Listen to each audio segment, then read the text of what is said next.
The fifth round of the FIA GT Series took place at Navarra.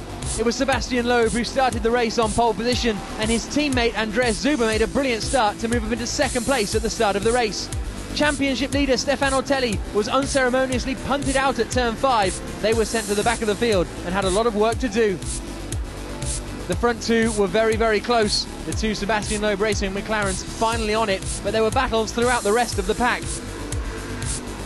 Alan Day getting a bit airborne as he tried to get past Caca Bueno in the 0 BMW. And then Alan Day hit Caca Bueno in the 0 BMW. For that, the HTP Motorsport Mercedes was handed a drive-through penalty before he spun it again on the apex. The battles continued, and Karen Chandok made an unceremonious trip to the gravel. That would damage the splitter and later see the BMW retire from the race. On board with the second place driver Edward Sandstrom, second place in the championship. As he watched the two rivals clash in front of him, he managed to glide past and move up a position. That clash unfortunately put Grégoire de Moustier out of the race with a broken front right wheel. Up at the front, Sebastien Loeb was leading Andy Zuber, and there were concerns and prayers in the pit lane.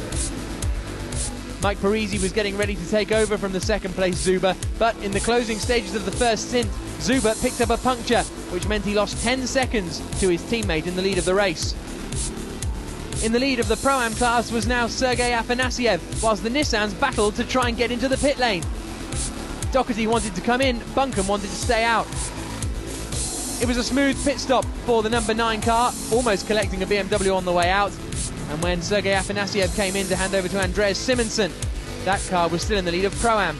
Wolfgang Wright managed to go around the outside of Marc Bassin going into turn 1 with a fantastic manoeuvre, much to the delight of his teammate Steve Doherty. And then Bassin lost out to the charging Oliver Jarvis in the number 12 Audi. Niki Mermanov, as ever, delighted. Alvaro Parent had now taken over from Sebastien Loeb and was comfortably in the lead of the race, ahead of teammate Mike Parisi. There was more drama for the number 11 championship leading Audi. Laurens Vanthoor had to bring it into the pits with brake problems. Stephane Ortelli came over to console him. They did manage to get back into the race and pick up 4 points, which could be crucial come the final round of the championship. Alvaro Parent and Sebastien Loeb had won 3 qualifying races so far this season, but for the first time, the pair came out of the final corner to take the checkered flag in the main race and take the first 1-2 for the Sebastien Loeb Racing team. Their teammates Mike Parisi and Andy Zuber following them home and finishing in second position.